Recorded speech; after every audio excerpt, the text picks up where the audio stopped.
Hey, what's going on there, folks? Good morning, good afternoon. It is the Earth Master back here on this November 7th, 2023 date. It is Tuesday, about 11:24 a.m. here, California time. Latest quake looks like a 3.4 down into the South America region, where we're seeing a pretty good cluster of earthquake activity here today. That is some of the latest earthquake activity here on the map. Also, looks like a 4.4 being reported by the USGS in the Chile area. Some movement up north as well into the Puerto Rico area. As far as the west goes, western states seen a small amount of earthquake activity today, including a little earthquake from yesterday. This earthquake occurring near the Petrolia area, southern end of the Cascadia, 25 kilometers deep for that earthquake. Look at the 2.5 map and above. Does show a handful of earthquakes here, mostly from yesterday, although we did have one more 3.0 out here. It's a ways away from the California-Nevada border. This is more or less outside the Hawthorne area of Nevada.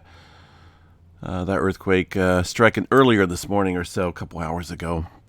As far as the Pacific Northwest, some minimal movement at best up there. Nothing really going on here at Yellowstone, but I do want to double check, see what we have here across the area for Yellowstone National Park, and then we'll move on. Let's see here. That little earthquake swarm that they had yesterday, looks like that has tapered off quite sufficiently. Only a handful of smaller quakes here in the last 24 hours. The thing about these earthquake swarms, they can come and go. They can last for months, and then sometimes they can only last for a few hours. And that's kind of, looks like that is what's going on. Just a couple hours of earthquake activity. Not for sure what's going on here.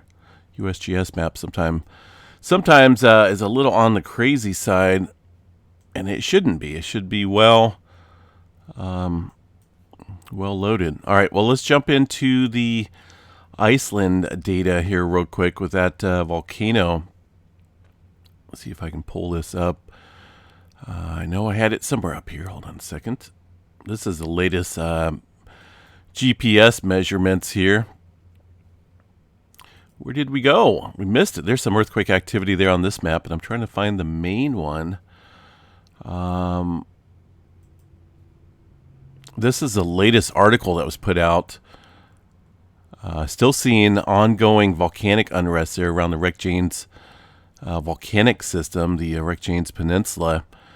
Satellite data confirming that uplift next to one of these volcanoes continues with a slight decline in earthquake activity. There still has been 900 earthquakes in the last 24 hours, most of them being between these two areas.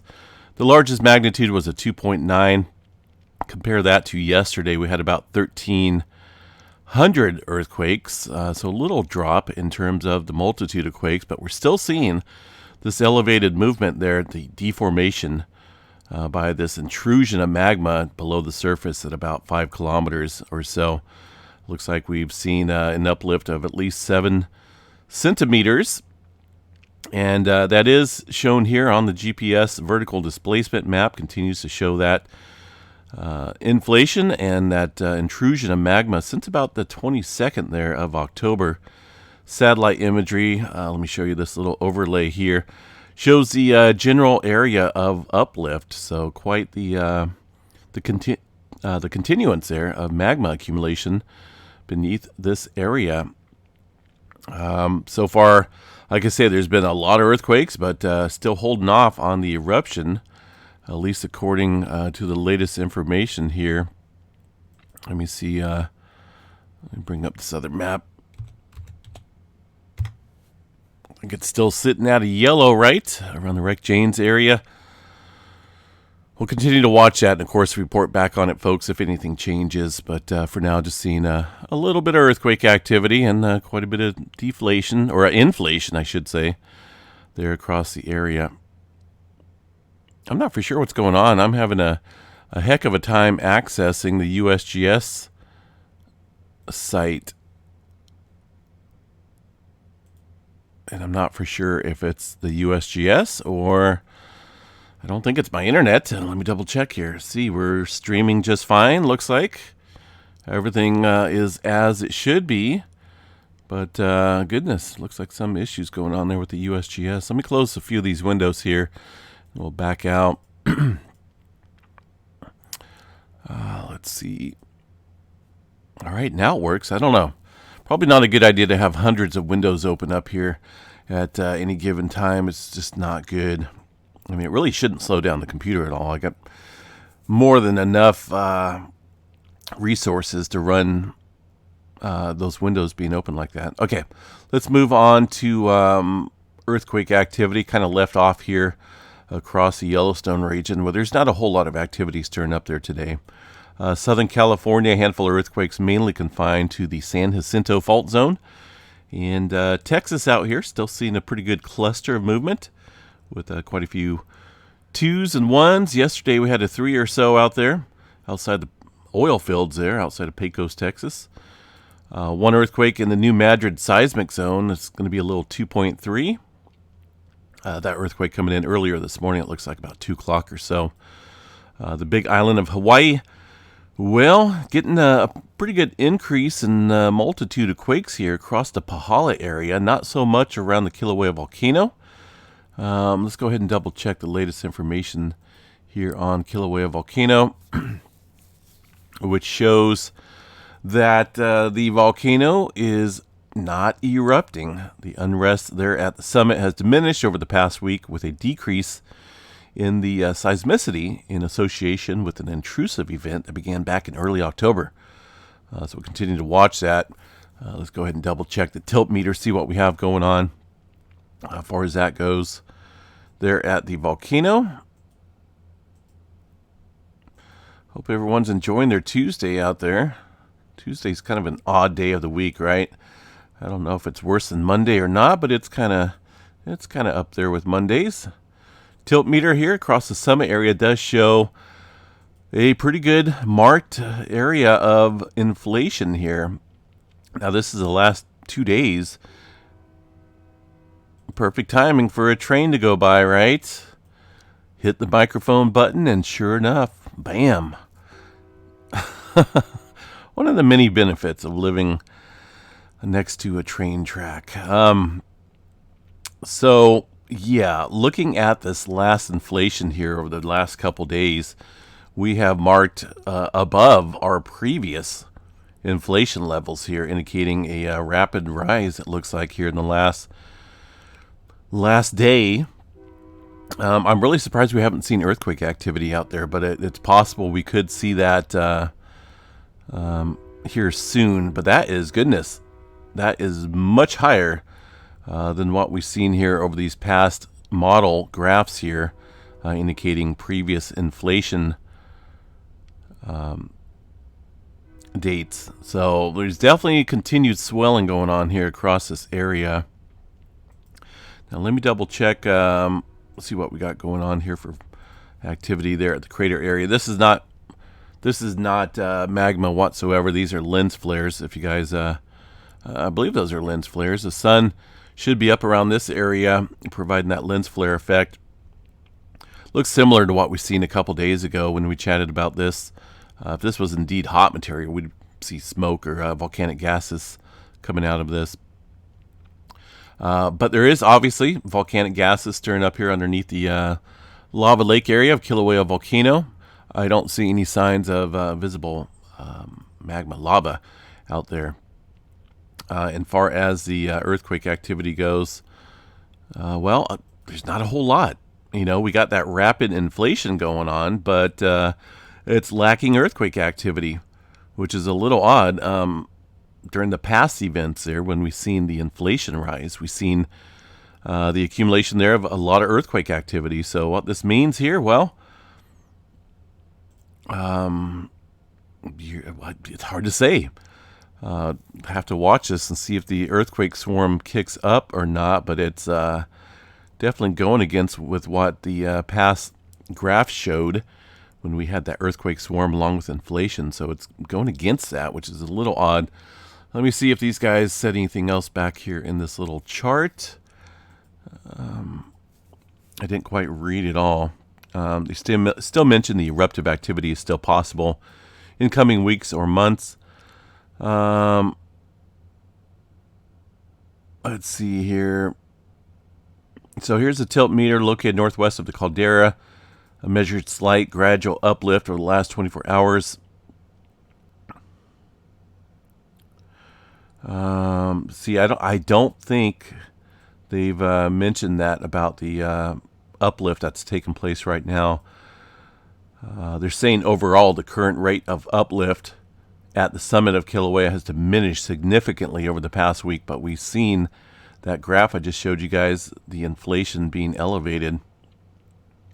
It is unclear if unrest in Kilauea's summit region will continue, and of course it's not possible to say with certainty if activity will lead to an eruption.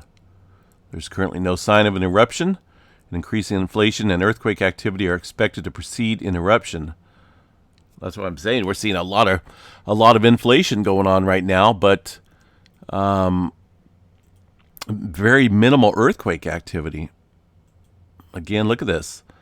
This is the past 2 days. Took a sharp rise here, and the overall trend right now showing us peaking above the previous trends of inflation. So definitely getting some further influx of magma intrusion below, but we're not seeing that earthquake activity. So a little odd, but we'll continue to watch that across the area. Earthquake activity there across Pahala, but it's down there about 30 kilometers or so. All right, I'll just kind of keep an eye on that little interesting activity there.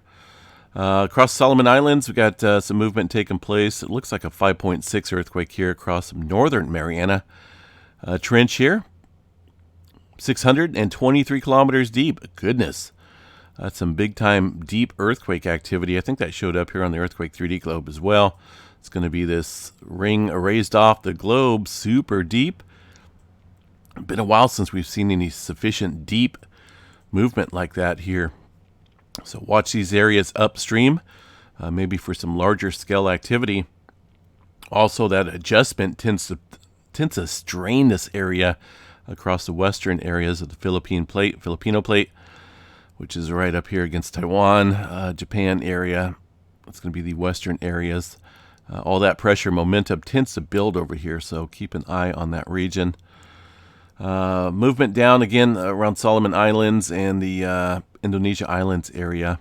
Still seeing some fours and whatnot overnight. Not a whole lot going on here through the New Zealand area. Now, I know they had a little bit of earthquake activity.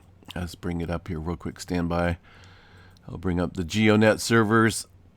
I think it was yesterday when we seen a little bit of activity stirring up across the Taupo supervolcano complex area.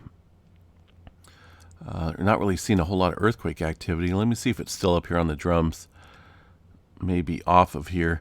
Yeah, there's a little bit of earthquake activity here across Taupo, mainly from yesterday. It looks like today a little bit different story, pretty quiet, but there was a handful of smaller quakes there across that Taupo supervolcano.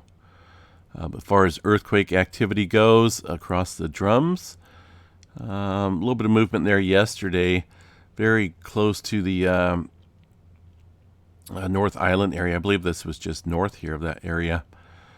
But aside from that, very minimal movement. A little bit of activity down south, but nothing big. I don't see any major large-scale movement taking place, but as always, good to be prepared just in case that does take place here. It's pretty quiet out here for as far as movement goes in the past 2 days. All right, a slight uptick here across the Andaman Sea. This is the northern edge of the, north of the Java Trench right here. These earthquakes, some from yesterday. The latest one, though, shows a 4.7 deep here into the Andaman Sea area subduction zone region. Got a little activity out here in western China with looks like 5.4 and a couple other 4s this morning so far. As far as the Middle East and the Mediterranean, looks like 4.0 here around the Greece area and a couple other smaller quakes in the mix. Earthquake activity, as mentioned earlier, was about 900 earthquakes in the last 24 hours up here. USGS only showing one, but they're not going to go and show hundreds of earthquakes out here. In fact, I don't even have that set to show anything below. I think I like to keep it at about 2.8 or so. That's good for the threshold. The Atlantic Ocean, aside from the movement up north, is pretty quiet. Not a whole lot showing up here on the globe. So a couple different regions here to watch today. Deeper scale movement across the Filipino Trench. Definitely watch these areas around that Filipino plate. Also, South America, a huge uptick in earthquake activity from north to south, up and down the Peru-Chile Trench, with clustering occurring there in the Chile area. So keep an eye on this region. A lot of movement taking place here in the last 24 hours. All right. Excuse me. Something in the air today. Missy Mimi's woke up with a stiff neck, and I woke up with, I don't know, maybe a cold coming on. Not for sure what's going on. All right, flaring activity. As we noted yesterday here, the complexity within 3480 was stabilizing, and it looks like today that is the case as well. Looking at diminishing sunspot 3480 here. We still have this regional sunspot facing Earth, but there's not a whole lot of complexity within the core of this sunspot. And looking generally at all of these, it looks like mainly we've seen a slight uptick here across this discrete little sunspot area. It looks like they pointed that out last night as well. It has grown rapidly. Notice the magnetic colors and cores in here indicating some growth and complexity. That has not been named yet because there's 3481, here's 3478. So we'll watch this one and see if anything decides to kick up. Right now, 80% chance for a C flare, M flare at 15, X flare around 1% chance or so. But if you look here on the solar flare chart, things are very minimal here across the excuse me. Hold on a second here. That looks like, yeah, I guess that's right. Getting a little bit of C flare activity overnight, but for the most part, nothing big going on. All right, let's see if I can get through this. Auroras, not a whole lot going on here in terms of the space weather activity. 67, that's long gone, that coronal hole. We're left with some disorganized sunspots and not a whole lot of coronal hole activity. So unless we see something major kicking up here in terms of future sunspots showing growth, we're going to be entering into some quiet conditions here. Now, looks like they have added October's uneventful solar weather period onto the map. This is a solar cycle 25 progression.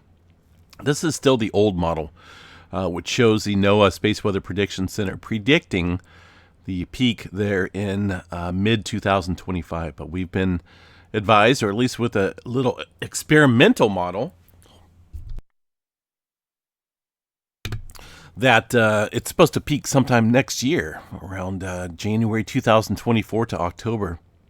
But October of this year has definitely dropped us off the chart far as the diminishing sunspot activity and lack of sunspot activity. We're dipping down. I'm hoping that wasn't it. Maybe they got it even wrong. Maybe they got the whole solar cycle 25 progression wrong. Furthermore, you know, they made that little adjustment here, that experimental model, to fix the original error, I guess. That's the only way I see it, right? When you say something's going to happen and it's not quite going as planned according to your model, then you make adjustments and say, well, now it's going to be this way, right? So these guys are just making a little adjustment to their error. Who knows? Maybe they got their experimental, the new one, wrong too. Maybe that was it. Maybe that was the peak, and now we're just dying off. Be interesting to watch that. I mean, I'm really surprised that we've seen a huge drop in the solar sunspot activity and progression. So we'll watch this throughout the month of November, see if things kick back up. But as we've been seeing, we haven't really had a whole lot of strong flaring, and the sunspots that do pop up diminish quickly. So we'll just continue to watch this, see how it plays out. Space weather activity, or not space weather, but, you know, the weather out here. not a whole lot going on. As far as severe weather potential goes, we do have, I was just looking at this morning, a pretty good system coming into the west coast with sufficient rainfall here next week. Let me put this into motion here. You can guys kind of see where the weather trends are going to take place. Looks like some wet conditions prevailing across Texas and into portions of the south with some moisture going on there. But look out west here. We got a significant atmospheric river slamming the west coast around Monday to Tuesday of next week. And that's backed up by another strong event.